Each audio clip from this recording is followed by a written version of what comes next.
CBS Atlanta News presents Public Affairs on Peach. Today on Public Affairs on Peach, we are taking a look at giving the gift of life. Right now, only 3 out of every 100 people in America donate blood. But that pint could be the difference between life and death for many people in need. Good Sunday morning to everyone. I'm Brandon Rudat. You know, the summertime tends to bring a great need for blood donors. The American Red Cross says that they have received 50,000 fewer pints of blood donations than expected. And that has raised the need for donors with the following blood types: O positive, O negative, B positive, and B negative. Amy Copeland, you may recognize that name, is one of the most recent examples of how important it is to donate blood and how much it is needed. Multiple blood drives were held for her. She is a college student who got a flesh-eating bacteria after she cut her leg when she fell from a homemade zip line. Doctors gave her more than 300 pints of blood during her multiple surgeries. We're going to get more on how exactly Amy is doing and an update on Amy's story. But first, Randy Edwards with the American Red Cross is with us this morning. Randy, it is good to have you in here. It's nice to be here, Brandon. This is such an important topic, and how much blood is needed right now? Well, it's hard to actually say that, but in the summertime, 40% of our blood donors who are college and high school students are not in school and typically are not donating because they associate blood donation with being in school and having a blood drive at school that day or that week.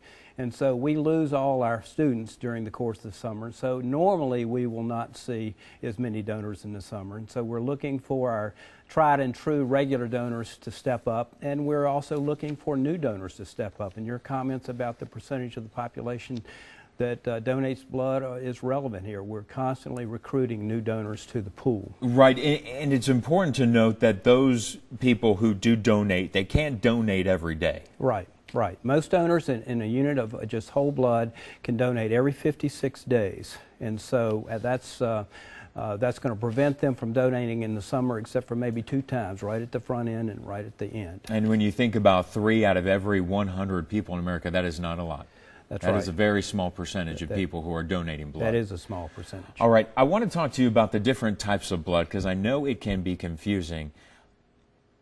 I'm a little upset that I don't even know my own blood type. Do you find that even common with a lot of people that they don't know their blood type when they go in to do a blood drive? Well, it's very common actually that many people don't know their blood type, and one of the things that's I think a benefit of donating blood is you find out what your blood type is, and you know that, and you usually have a card in your wallet that says what it is. So if you're in an accident or you're in a situation where you may need blood, there will be some information there that will let the medical people know. All right, so we've got O positive here, O negative, B positive, and B negative.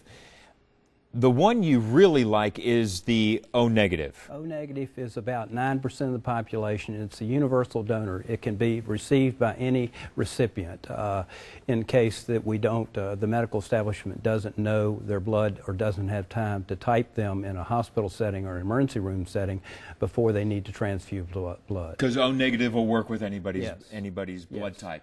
Is there a certain blood type that is the more rare, the rarest out of all of them? Well, I think the more specific need a patient may have can create issues with what there would be compatible for them. But O negative is going to be generally at a very high level, the blood we need the most of. And it's the smallest percentage of the blood among the types. And when you go to donate, how much blood can you donate at one time? You can donate basically a pint of blood. A pint of blood. And when you really think that if I go in and I donate a pint of blood and you look at what Amy Copeland needed, that's just one individual case. Yes. She needed over 300 for her multiple surgeries. Yeah. That is 300 people coming up and stepping forward for just one person. Well, you know, it takes a village. I mean, that's probably an overused phrase, but it really does take the entire community to meet the blood need on an ongoing basis. And the issue there is that blood has a shelf life. It doesn't last forever. You donate a unit of blood, and generally a unit of red cells will keep for 42 days. And then That's it. Then it expires on the shelf if you don't use it. But we use that blood. And so you've got to have people come back and continue to donate over and over again, regular donors, and we have to have a continued influx of new donors, such as our high school and college students. Right. You know, we talk about the need to donate, but not everybody can donate, and there are some rules and regulations that the Red Cross must abide by, right? Some federal regulations. Right. You know, I've had people come up to me saying, hey, you know, I've got a tattoo, you know, I'm not able to donate, but you say that's not the case. Right? Not always the case. Not always the case. In states where the tattoo parlors are licensed, you can, generally speaking, donate blood. If not, you will be deferred. And so basically it would be good for anybody, just, what do you do, go to the local chapter of the American Red Cross in that state? Where should people go to find out what are kind of the rules and regulations before I go to donate blood? Well, you can, one thing, you can go online and look at redcrossblood.org, and that will tell you a lot about the kinds of things that might defer you or keep you from donating blood, and why, and give you a little more detailed information about how to find out more about that. That's right. Now you say over the years that the American Red Cross, in working with the federal government, trying to change antiquated systems, right, and antiquated policies, and kind of change with the times in many cases. But we should note that gays and lesbians are not allowed to go out there and donate blood. That's still part of a federal policy that they don't allow that kind of blood. Right. Right. The blood industry in this country is overseen by the Food and Drug Administration, and so all the blood establishments, including the Red Cross, abide by those policies. And among those policies are policies that apply to gays and lesbians not being able to donate blood. And so as long as those policies are in place, we abide by them. However, we work with them through the American Association of Blood Banks and other advocacy groups to look at policies and determine whether or not they're appropriate now versus maybe 5 or 10 years ago. And what's curious to me, do you look for kids that are in high school, going back to the age and the people who are donating? And I remember when I was back in high school, they always had blood drives at the high school. Is it better to have a youthful, a youth's blood or an adult's blood, or does it not matter? It doesn't matter. It doesn't matter. It doesn't matter. No, it doesn't matter at all. The criteria for the eligibility for donating blood is generally across the country is the age of 17, and you must be 110 pounds. So you've got to be a certain size and weight to be eligible, among other eligibility criteria. But, it doesn't matter between a very young person and an adult. And 17 years old just because they're more of an adult? Yes. Right. Now in Georgia and many other states now, you can donate at the age of 16 with parental consent. With parental consent. Yes. I believe that's what happened with us, that we ought to get our parents' consent, and we definitely donated a lot of blood. Yeah.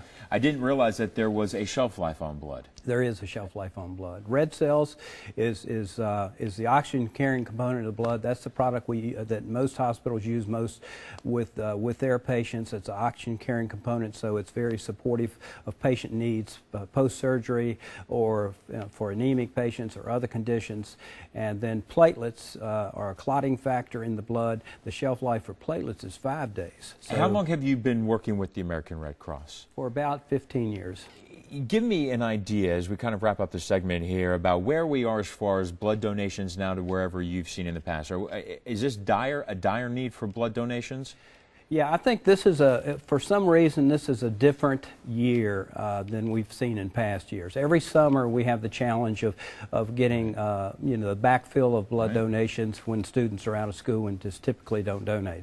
But this year has been very different. Weather has been a factor, particularly in recent weeks. In the last couple of weeks, with the weather we've had, the heat, and also the violent weather up in the Mid-Atlantic and northeastern areas, we have lost a lot of donations in those areas from regular donors because they haven't been able to get out and donate. All right, 3 out of every 100 people donating blood. We got to get that number up. We need that is number absolutely up for here sure. for the next several weeks. Randy Edwards with the American Red Cross. Randy, thanks for your time this morning. We appreciate it. There is a blood drive we want to tell you about. It is this Wednesday, July 18th, from 2 until 7 p.m. at the Atlanta History Center. It is being organized through the Red Cross with the Talbot Recovery Campus.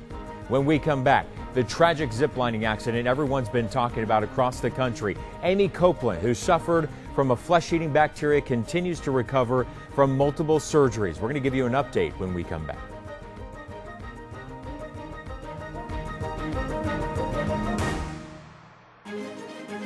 you.